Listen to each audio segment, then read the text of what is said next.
Shalom and welcome to Elders of GMS, giving all praises to Yahweh Ba'ashem Yahweh Shai. Today is another open forum dated November 5th, 2011. And, I just gave it that title of open forum because we cover a lot of different things and we roll in the spirit. There was no specific one topic that we're really thinking on. We're just going into the spirit. It's November 5th, as I said. You got November 5th, December. In less than 2 months, believe it or not, right? Because you got December.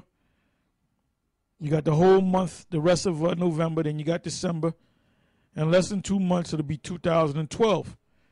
And if you go back, because basically when we do the we're going to do the same thing we did last year, the New Year's Eve of destruction.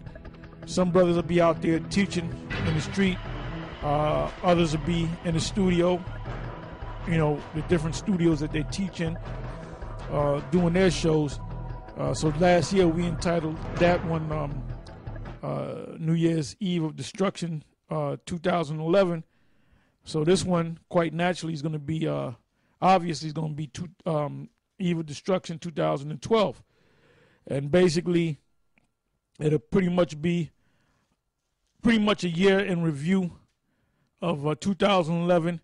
And I said, if you go to Eve of Destruction 2011, I spoke about 2010 and how 2011 was going to be far worse than 2010. I said, and other brothers said this too, going back a year and a half, almost 2 years, about 2 years ago, a year and a half to 2 years ago, when they had those Greek riots or austerity measures. They were rioting in the street, throwing Molotov cocktails, fighting with the police. And they still out there fighting. And with all that austerity that took place a year and a half ago, they're trying to put more austerity on top of the Greeks. And they're not having it, man. And they want to get rid of this guy, Papa Andreos, which he's an American anyway. I believe he was born, because I did some research on him. I believe he was born in the States, somewhere in the Midwest. And he was educated in the States. So basically, he's an agent of the international bankers and so forth. This guy, Herman Cain, he had sat on the board of the Federal Reserve. One of the, you have a different state Federal Reserve chairman. He was a chairman on the Federal Reserve. And this is not any secret knowledge that you have to get this secret information. All you got to do is Google it, and read between the lines. That's what you Jakes don't seem to understand, Go ahead, speak a little bit. All right. So I just got a quick precept, and we'll take it from there. This is Habakkuk chapter 2, verse 1. I will stand upon my watch and set me upon the tower, and will watch to see what he will say unto me, and what I shall answer when I am reproved. So that's why we watch for the prophecies, and we watch for certain things that are coming out. Because, through the Spirit of the Lord revealed the secrets unto us, and the secrets that the Lord revealed unto us, we're looking in the news and in different articles that, thanks to some of you brothers out there, you send us certain information, and we use some of those articles too. And then the Spirit also shows us other things that we use to bring it out, So we, basically look for any news dealing with Iran and Israel, and America, getting into this war. What you see a lot of that going on, which basically is the international bankers hyping this war up because they want to go into Iran to get their resources. But what they don't understand is that even though it's in the scriptures and they know about the scriptures, they don't understand that that's the Most High stirring them up, stirring up those kings of the East, as it says in the book of Revelation, to bring them into this battle, So we watch for stuff like that. We watch for, anything dealing with the microchip, and different technology, which this one Jake made a video, and in the video that he made, basically he was saying that the USDA which if you go to their website, they have provisions on making the biometric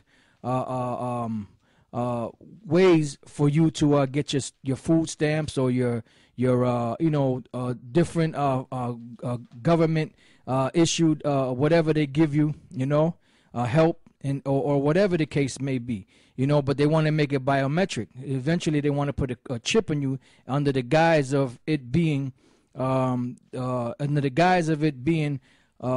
help to them to so that they can stop this fraud, of the whatever benefits you're getting, whether it be medical or whatever, So we watch for stuff like that, and this is on their website, So all the signs are there that the chip is the mark of the beast.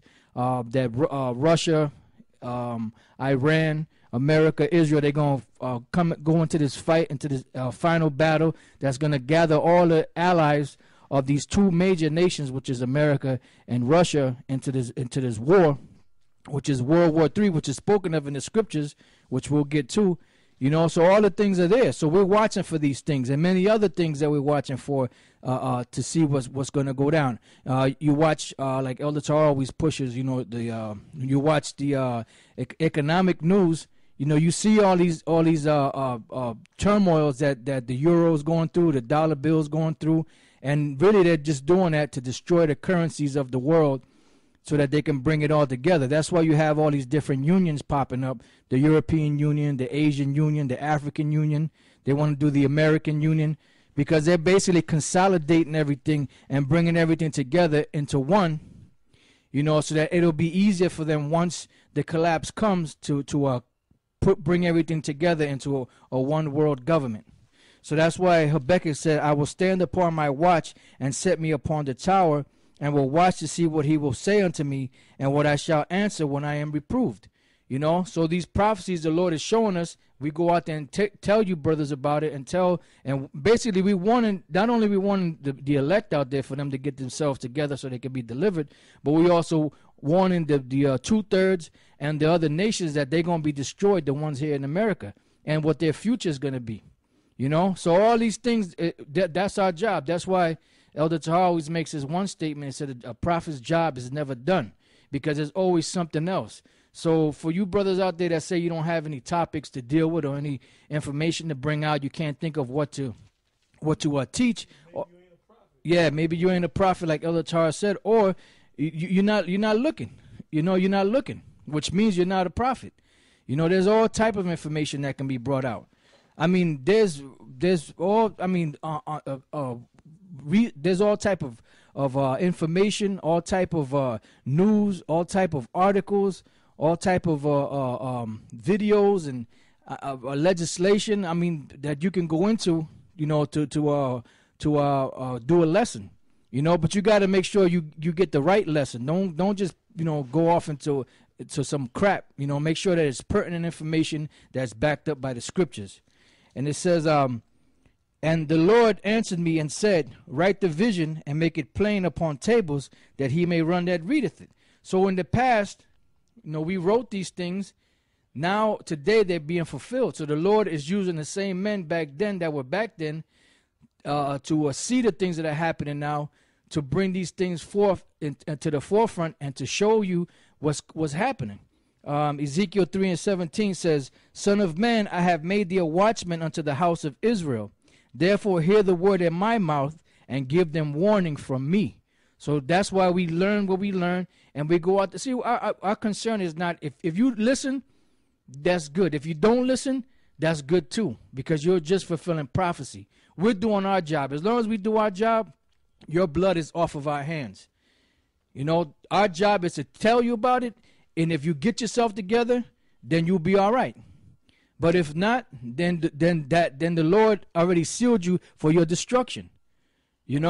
So we're like back in the days, we would try to rack our brain of what we should do and how, to get the message across to Israel and all that.